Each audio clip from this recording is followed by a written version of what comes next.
Welcome to Olga news.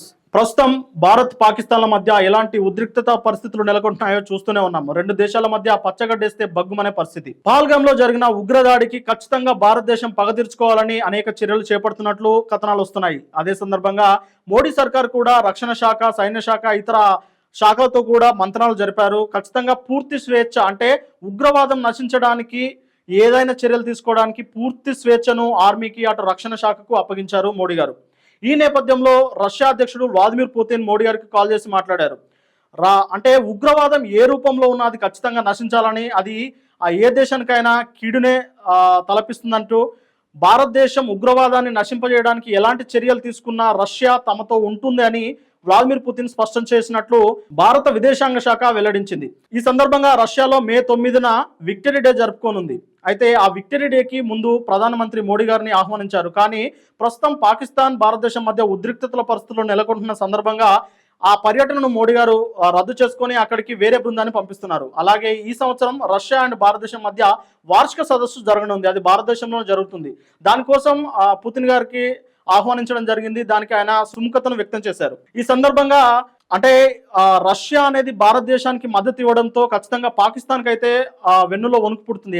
అంటే పహల్గాంలో ఉగ్రదాడి జరిగిన తర్వాత అటు అమెరికా కానీ, చైనా కానీ, ఇతర దేశాలు కూడా ఆ ఉగ్రదాడిని ఖండించాయి.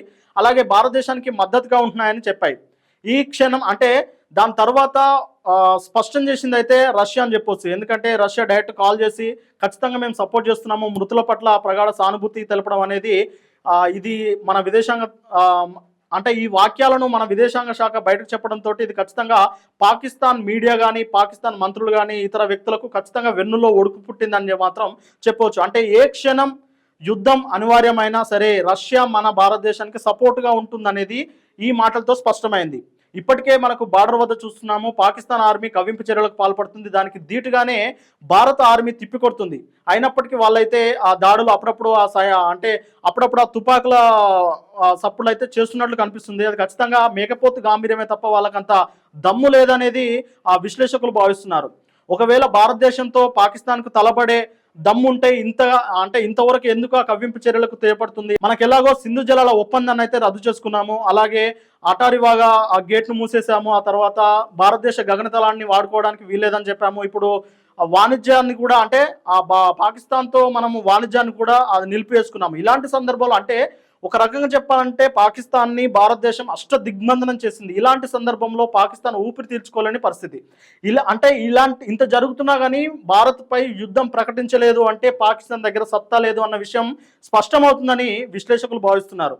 మరి ఇలాంటి సందర్భంలో మనకు రష్యా అధ్యక్షుడు భారతదేశానికి నేను సపోర్ట్గా ఉంటున్నాను అని చెప్పేసి బహిరంగంగా స్పష్టం చేయడంతో అంటే భారతదేశం బలము పెరిగింది. అంటే ఇదివరకే భారతదేశం ఖచ్చితంగా పాకిస్తాన్తో పోల్చుకుంటే ఎక్కువ బలమే ఉన్నది, 10 రెట్లు 100 రెట్ల బలం ఉన్నది. కానీ రష్యా లాంటి అతిపెద్ద దేశం కూడా మనకు సపోర్ట్గా ఉండడంతో ఇది ఖచ్చితంగా పాకిస్తాను అంటే ఒక రకంగా చెప్పాలంటే ఇది పాకిస్తాన్కి అంతమయ్యే క్షణాలను కూడా నిపుణులు భావిస్తున్నారు.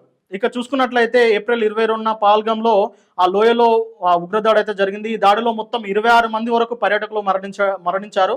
వారి పట్ల రష్యా అధ్యక్షుడు వ్లాదిమిర్ పుతిన్ ప్రగాఢ సానుభూతి కూడా తెలియజేశారు.